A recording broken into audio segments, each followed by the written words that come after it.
Como ustedes sabrán, como vosotros sabréis, hace 2 semanas, apenas 2 semanas, hemos conocido, iba a decir la sentencia, ¿no? El fallo de la sentencia contra Daniel Sancho.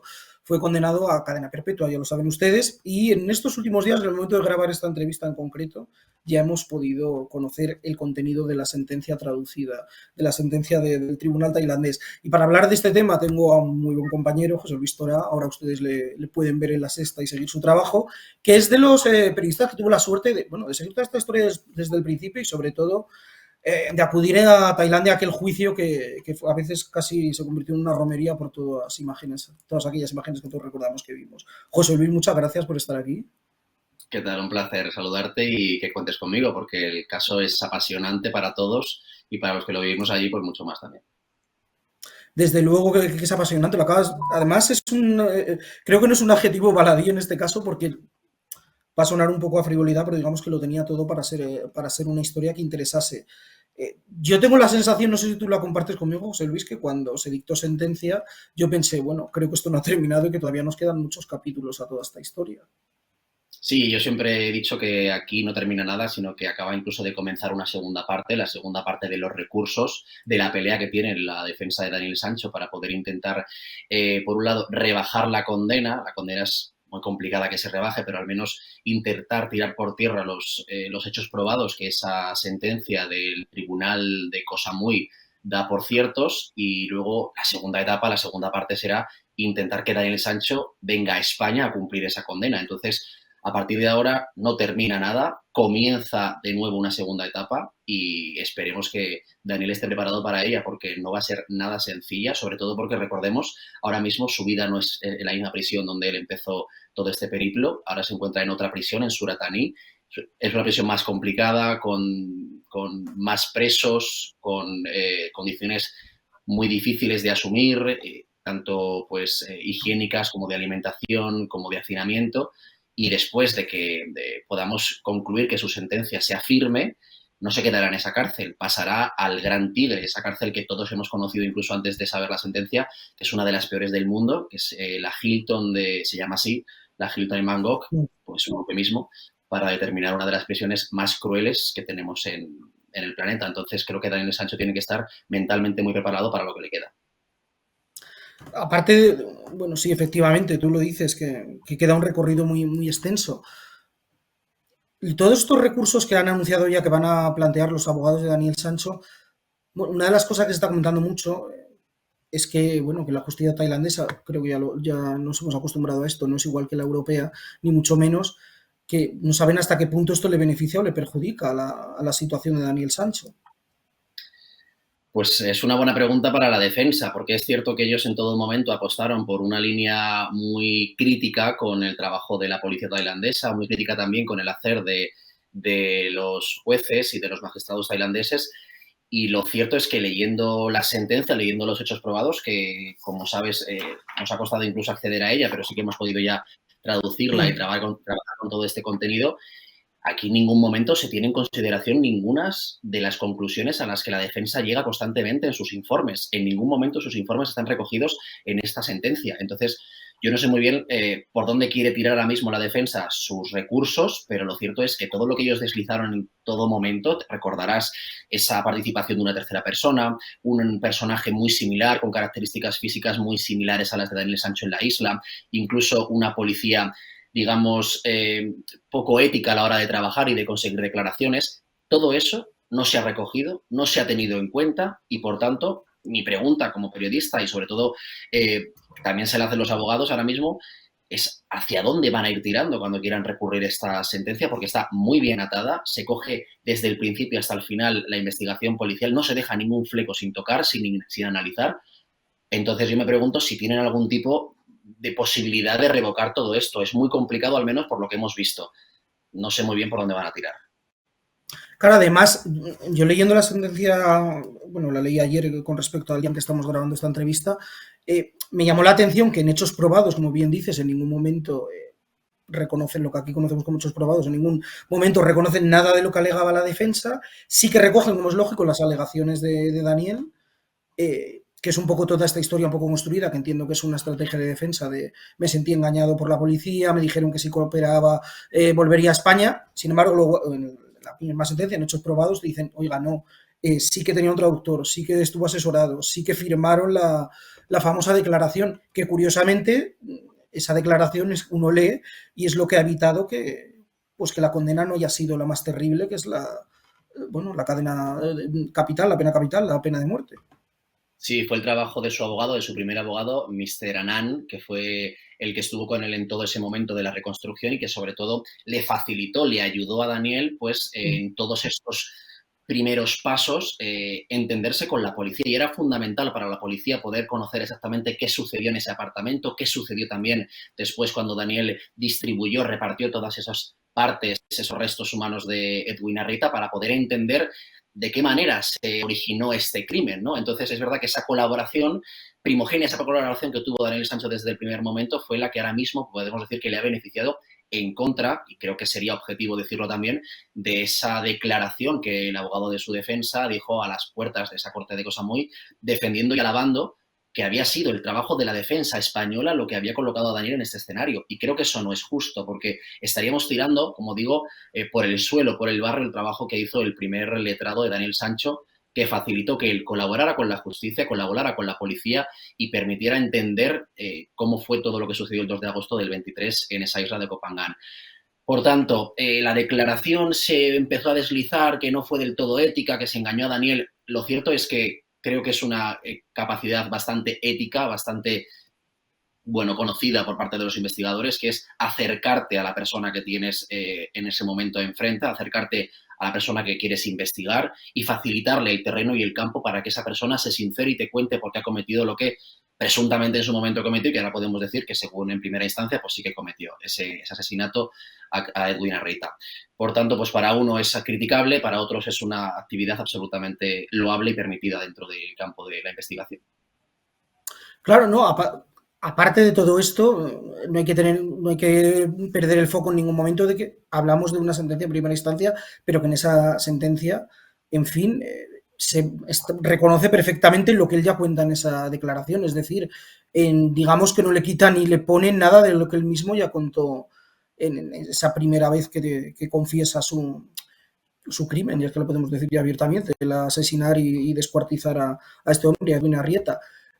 Creo que a todos nos queda en España la sensación a veces, supongo que en Tailandia se ve de otra manera y no sea tan importante para ellos, pero yo creo que siempre queda en el aire o siempre nos estamos haciendo la pregunta de cuál es el móvil real de un crimen de este tipo en un lugar como Tailandia, además, en fin, son muchas preguntas que uno se hace que dices, no sabemos, no llegamos a saber cuál es la situación real que lleva a una persona a tomar esta decisión tan animal prácticamente, ni por qué hacerla en un país como Tailandia, que evidentemente no es en su entorno cultural, no es Europa, ni el derecho funciona de la misma manera. No sé, yo creo que esas preguntas inevitablemente me temo que van a quedar sin responder. No sé si piensas lo mismo.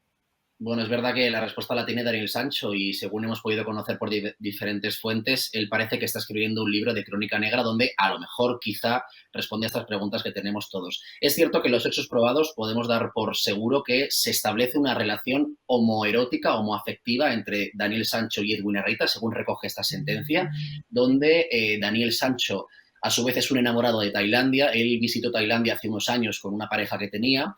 Él acostumbraba a ser un enamorado de su cultura, de su deporte, el Muay Thai, de su cocina, y es cierto que se traslada a ese país para disfrutar de un verano. ¿Por qué lleva a Edwin? Pues eso es cierto que no tenemos la respuesta. Es verdad que Edwin parece que tenía una intención de desplazarse, asentarse en nuestro país, en España, en concreto en Barcelona, abriendo una clínica, y quizá esto, y solo digo quizá, puede que le asustara a Daniel Sancho porque empezaba a coger visos de seriedad la relación afectiva que mantuviera con Edwin Arrieta, y eso quizá fue lo que a Daniel le asustó, o puede ser que le empezara a complicar un poco más su existencia a partir del momento en el que Edwin Arrieta ya estuviera sentado en Barcelona. Lo que él hace, y ya lo conocemos, es perfilar un plan, llevarse a Edwin a Tailandia, en concreto a la isla de Koh Phangan, donde quiere pasar con él unos días. Hay unos mensajes que intercambian cuando Edwin ya se encuentra en Tailandia, tiene que pasar de Bangkok a Koh Samui, de Koh Samui a Koh Phangan, y en ese trayecto sí que se mensajea con Daniel. Y ese tono de mensaje es bastante cómodo, bastante cercano. Se llaman chiqui, se dicen, ¿cómo estás? Koh Phangan te recibe con los brazos abiertos, con el cielo abierto, tengo ganas de verte. Es verdad que, según Daniel, durante su confesión en el juicio, ojo, en el juicio, y también a un compañero de F, dijo que se encontraba en una jaula de cristal preso. Hombre, me cuesta entender que esa jaula de cristal te haya llevado incluso a tratar a esa persona como la tratas tan coloquialmente, tan afablemente, tan cercano, y encima llevarlo hasta Koh Phangan, donde eliges además una ubicación diferente.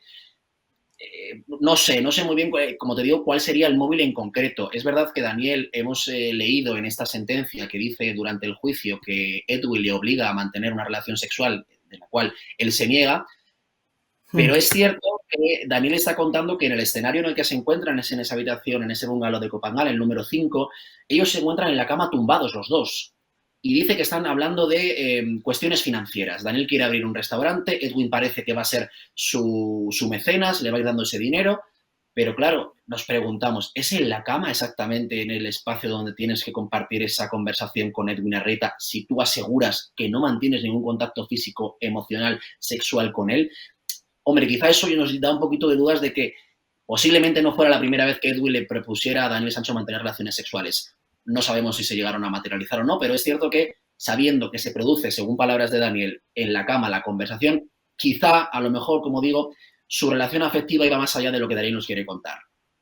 Sí, además en esa sentencia que tú has enseñado ahí, la palabra relación homosexual aparece y es cierto lo que estás contando, esa conversación en la cama, donde él le habla de dinero y automáticamente después de dinero le hace una petición concreta de, bueno, de una práctica sexual en concreto que él se niega y según él es el desencadenante pues de todo lo que por desgracia después sobrevino y sucedió. Con todo esto sobre la mesa, viendo, en fin, como tú bien has dicho, leyendo la sentencia, uno le cuesta imaginarse por dónde va a tirar en la defensa, más allá de que, bueno, que están en su derecho, por supuesto, de presentar las alegaciones a la sentencia y, bueno, y que sea de una vez firme. El futuro de Daniel Sancho, no sé si tú lo conoces, supongo que la gente que nos vea también le sonará esta historia. ¿Puede ser parecido al de otro español, Artur Segarra, que bueno, está cumpliendo condena en Tailandia por un delito prácticamente similar? Sí, muy similar. De hecho, Arturo Segarra se escapa a Tailandia por unas cuentas pendientes que tiene con la justicia aquí en nuestro país, y lo que nos cuentan personas que han podido tratar con él, sobre todo en entornos penitenciarios, asociaciones internacionales que se vinculan con estos presos para intentar acercarles algún tipo de ayuda, tanto económica como emocional, nos apuntan a que Arturo Segarra, que se encuentra en esa cárcel tan dura que es la Bangkok Hilton, como llamamos de forma eufemística, se encuentra muy bien ambientado, es prácticamente uno más de la prisión, incluso hasta le catalogan algunos como líder. Artur Segarra se ha hecho ya parte de la comunidad penitenciaria, carcelaria de esa prisión, pero, según nos apuntan estas mismas fuentes, él de momento no tendría intención de solicitar el traslado a España porque está esperando que se cumplan 15 años para que el delito que tiene aquí en nuestro país pendiente prescriba. Por tanto, él está tranquilo, él está viviendo en esa prisión como tenga que vivir, que no creo que sea nada cómodo, pero al menos se encuentra bien integrado y de momento sabemos que no tiene intención de trasladarse a España porque no quiere aún hacer frente a lo que tiene en nuestro país. Él incluso tiene aún pendiente la indemnización a la familia de la víctima, creo, si no recuerdo mal, que son unos 20.000 euros, y que de momento no los quiere abonar porque, como digo, quiere retrasar lo máximo posible todo su traslado a nuestro país, pues a la espera de que esto ya se quede en papel mojado. Daniel Sancho es posible que coincida con Artur Segarra en la Bangkok Hilton cuando él se traslade allí, cuando su sentencia sea firme. No sabemos cuál será la relación entre ellos, no tenemos ni idea de si llegará incluso a colocarse Daniel Sancho en la órbita más cercana de Artur Segarra, pero bueno, a lo mejor es una persona que por cultura puede ayudar a Daniel Sancho y que puede hacerle un poco la vida más fácil, no lo sabemos, pero lo que está claro es que Daniel se ha olvidado ya de los algodones, de la comodidad, de la tranquilidad de Koh Samui, que es una prisión que ya contamos muchas veces que era para preventivos, él incluso se encontraba en la zona de enfermería por una hernia que tiene en la espalda, y a partir de este momento pierde todo ese tipo de privilegio médico y empieza a integrarse pues con el resto de reclusos de las cárceles de Tailandia. Yo te decía que una de las cosas que siempre van a quedar en el aire es el móvil, ahora hemos charlado sobre ello. Y otra de las cosas, te lo cuento directamente, yo hablaba con una amiga psicóloga hace unas semanas y me decía, qué pena, entiéndase en su ámbito laboral, qué pena que no haya sucedido esto en España porque, bueno, por los procesos que siguen en España, un proceso de este tipo, se recurre a profesionales de la psiquiatría y de la psicología para hacer unos informes periciales y conocer a los presuntos autores de determinados delitos y me decía, ya qué pena que al haber sido en Tailandia realmente no vamos a tener nunca un análisis pericial de cómo es Daniel Sancho y otra de las dudas que va a quedar en el aire es si es una persona bueno, de lo que podemos calificar como un psicópata o no, porque realmente no tenemos ningún informe profesional que hable de esto. Mira, de hecho, esta es una apreciación muy interesante. Yo con mi compañera y amiga Beatriz de Vicente, con la cual he escrito un podcast que vamos a escuchar dentro de muy poco en Podimo, dentro de ¿Cuándo, esa... Cébalo? pues, ¿Cuándo lo vais a...? en los próximos días vamos a emitir un especial Daniel Sancho, se va a llamar Cocina Tailandesa, sobre el periplo de Daniel y de Edwin en Tailandia. Esto está bajo el paraguas de su programa Bestias en Podimo. Y fíjate que nosotros abordamos esta cuestión. Qué triste, qué pena o qué desazón que no hayamos podido conocer un poco más el perfil psicológico de Daniel Sancho, porque efectivamente no se le ha peritado por parte de nadie durante todo este procedimiento. La defensa sí que trasladó a 2 psicólogos forenses al juicio que sí que declararon, pero ellos mismos confirmaron que no habían podido analizar físicamente a Daniel Sancho en ningún momento.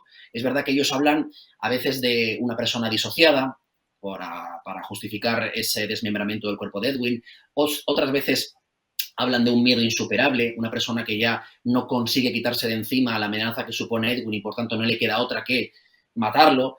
Pero todo esto, que son teorías, que son espectros de trastornos psicológicos que están en el aire, en ningún momento se han podido confirmar porque, como te digo, nadie ha podido hacer un informe forense de Daniel Sancho. Ojo, hay un antecedente que quizás sí que nos sirve para entender un poco la personalidad de este chaval de 30 años. En el año 2019, Daniel Sancho tiene un problema aquí en España, quizás un problema menor, haciendo una comparación con lo que estamos hablando ahora mismo. Pero en el año 2019, Daniel Sancho ya, en noviembre de ese año, tuvo un problema con una persona a la hora de enfrentarse a coger un taxi, una cosa tan cotidiana como es salir de fiesta y coger un taxi, pues él mismo tuvo un problema.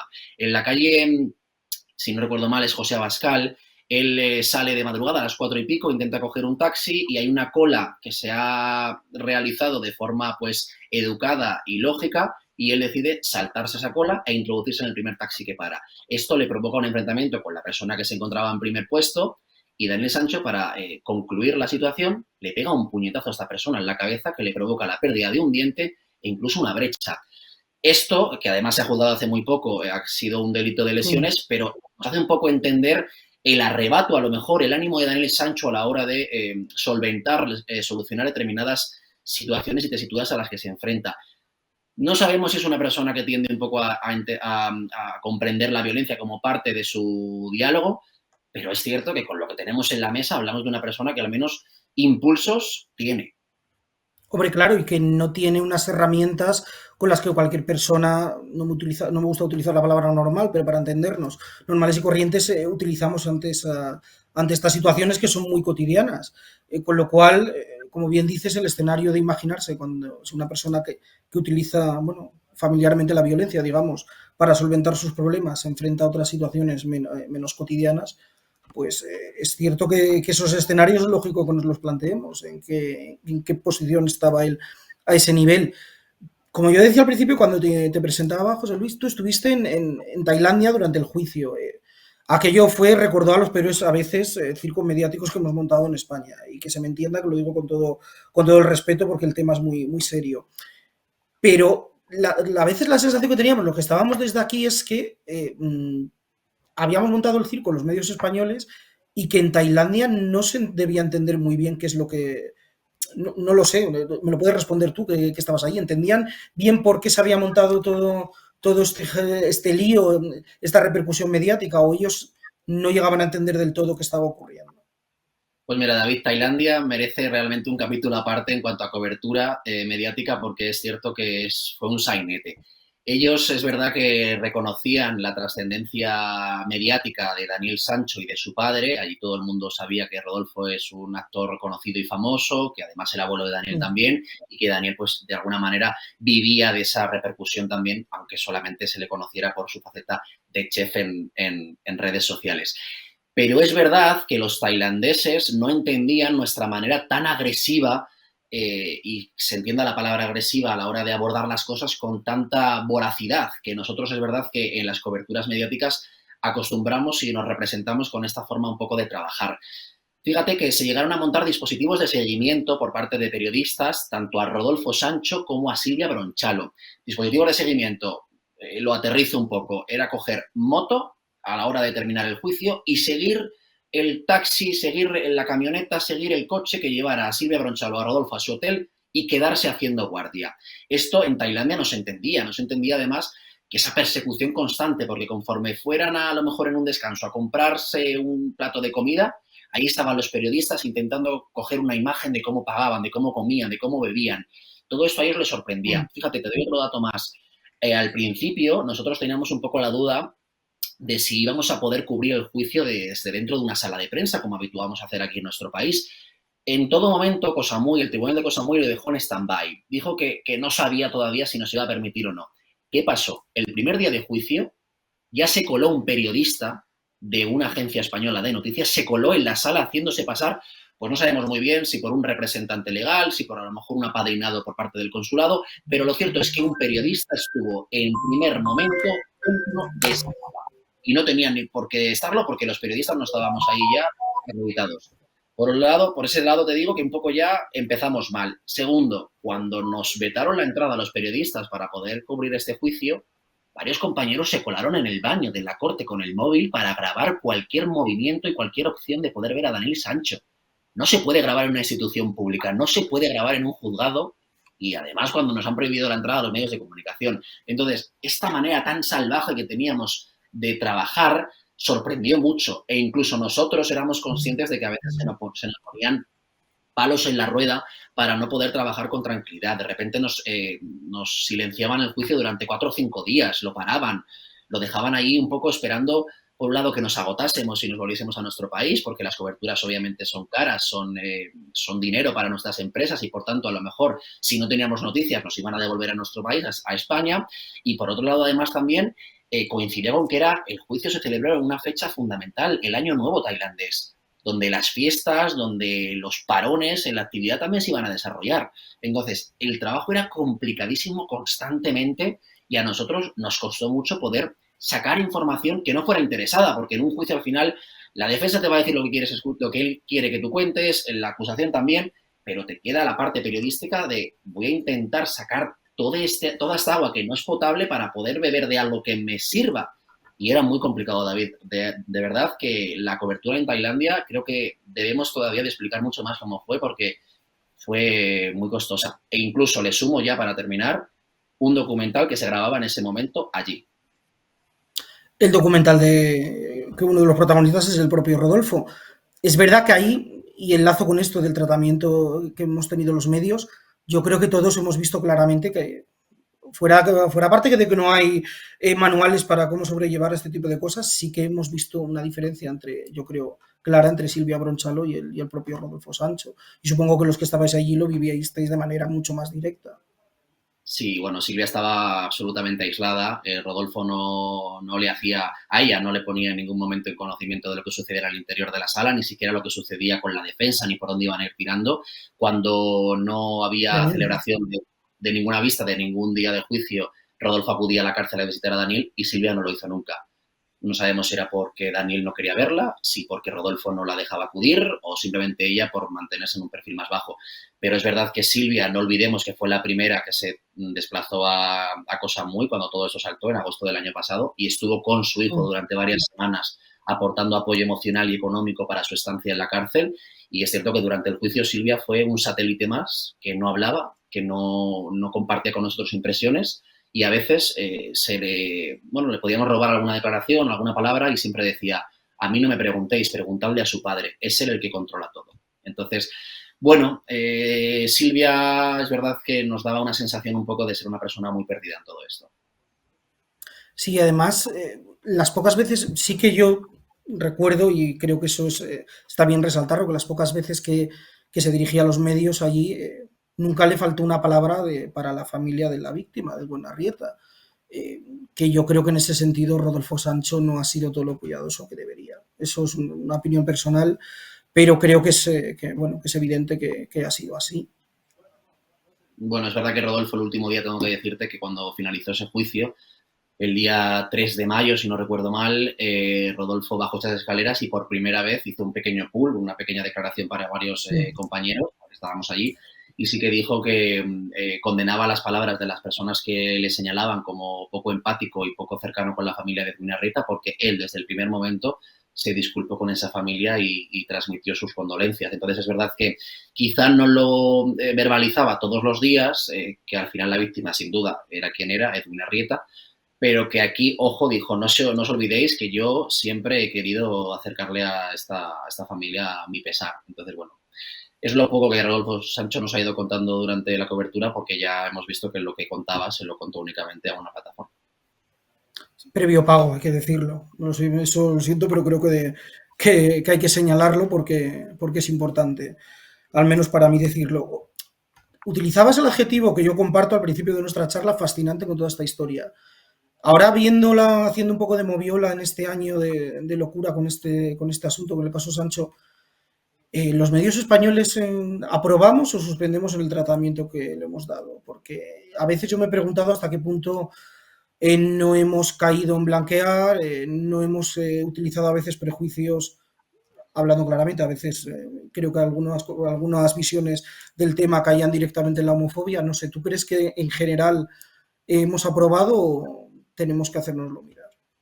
Pues es una opinión muy personal. Es verdad que yo creo que deben de ser los espectadores, los lectores, los oyentes de los medios de comunicación los que determinen si nuestra cobertura ha sido positiva o no. Es cierto que nosotros nos hemos tenido que mover los periodistas en una marea constante de aguas revueltas. Salían informaciones interesadas que no entendíamos de dónde venían y que por tanto nosotros queríamos confirmar y no podíamos confirmar, pero solamente un programa, un medio, un artículo aseguraba. Entonces es verdad que nos veíamos constantemente, no solamente con la dificultad de cubrir un juicio en otro país, con otro idioma y con otras leyes, sino que además teníamos que poner los ojos en nuestros compañeros periodistas que se sacaban a veces debajo de las piedras informaciones y exclusivas que no eran tal. Yo no sé hasta qué punto hemos aprovechado este juicio, como tú dices, este proceso judicial para blanquear a uno, dejar a otro con peor imagen, no lo sé. Pero yo creo que sí que deberíamos de sacar algún tipo de lectura los compañeros, los periodistas, a la hora de hacer este tipo de trabajo, porque no vale todo para tener un minuto no sé si decir de gloria, pero un minuto de ser un poquito más importante que el resto de compañeros. Yo al menos mi forma de trabajar no es esta, no sé si es la mejor, no sé si es la peor, pero yo intento siempre hacerlo de la forma más rigurosa. Aquí ha habido absolutamente de todo, como digo, se nos ha intentado los medios de comunicación confundir con una versión de los hechos por parte de unos, por parte de otros, se ha manchado una investigación, un trabajo policial absolutamente riguroso, nos han dicho incluso que Daniel Sancho llegó a dormir con la policía en la misma sala, la misma habitación donde mató a Edwin Arrieta y que esto podía haber contaminado la sala y por tanto había más ADN de Dani de lo normal y que esto quería llevar a alguien a culpar a Dani. Bueno, se hizo un trabajo por parte de los medios de comunicación a veces no lo suficientemente ético, eso es cierto. Sí, yo creo que hay veces que no se utilizan, pero hay veces que hay algunos periodistas que están deseando ser utilizados y yo creo que eso es lo triste, pero coincido contigo que ojalá utilizásemos esto para sacar alguna conclusión, que al fin y al cabo es lo más importante. Para ir terminando, solo te quiero sacar un tema mayores que, bueno, igual no es lo más importante ni mucho menos de toda esta historia, pero yo tenía la sensación de que conforme conocíamos la sentencia, se está convirtiendo esto, sobre todo a nivel televisivo y también de prensa escrita, en una especie de guerra entre la defensa de Daniel Sancho y por la otra parte los abogados de la familia, el abogado de la familia Arrieta. Claro, yo decía, bueno, ya está sentenciado y hay una sentencia, bien es cierto que es primera instancia, pero hay una sentencia. Digo, ¿y ahora qué aporta toda esta guerra entre despachos de abogados? Que a veces yo no sé hasta qué punto también los medios entiendo que es contenido y que es información al fin y al cabo. Sí, yo he visto incluso hasta un intento de cara a cara, ¿no? En un programa de televisión Mm, por parte del abogado de Daniel Sancho y por parte del abogado de la familia de Edwin Arrieta. Yo es verdad que ahí no he visto que ninguno de los dos se pise su propio trabajo. Eso ya es una evaluación, una consideración que tenemos que hacer cada uno. No creo que aquí nadie sea mejor y nadie sea peor. Aquí, sin duda, la víctima no deja de ser Edwin Arrieta, no deja de ser la familia Arrieta Arteaga, que se ha quedado ahora mismo sin ese familiar, sin esa vida, sin ese sustento económico también a la postre. Pero es que estas guerras, al final, David, entre despachos, entre bufete de abogados, a la prensa al menos, y hablo de forma personal, creo que no nos debería interesar tanto. Tenemos que trabajar, tenemos que contar la verdad siempre, a pesar de que unos no nos dejen hacerlo de forma tan fácil, pero es que no me interesa ahora mismo saber si uno lo ha hecho mejor, otro lo ha hecho peor, quién es el vencedor, quién es el vencido en todo esto.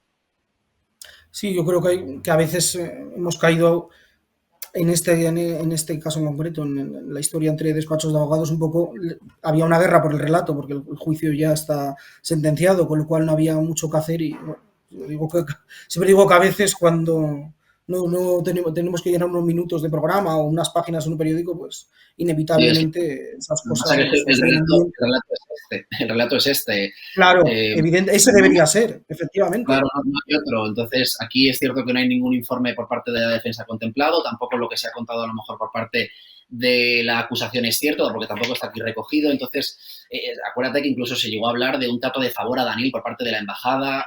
Es que Cierto. entonces, son relatos que, como tú dices, alimentan muchos minutos de televisión, incluso confunden, pero nuestro trabajo y al menos lo que la gente tiene que entender es que nos tenemos que ceñir a esto y no hay otra cosa. Sí, porque todo lo demás al fin y al cabo no es más que, como se diría en mi pueblo, marear la perdiz, no tiene otra cosa. Pues José Luis Tora, muchísimas gracias. Nos quedamos pendientes de ese estreno en Podimo con Beatriz de Vicente, que bueno, yo ya estoy deseando de cocina tailandesa, recordemos el título. Muy bien traído además lo de cocina tailandesa. Y que decirte, muchísimas gracias por estar aquí. Gracias a ti siempre, que yo sé que eres un apasionado de todos estos temas, de la cobertura sucesera española y te agradezco mucho que me des esta plataforma para conversar, para hablar, para llegar a conclusiones que siempre son muy interesantes contigo.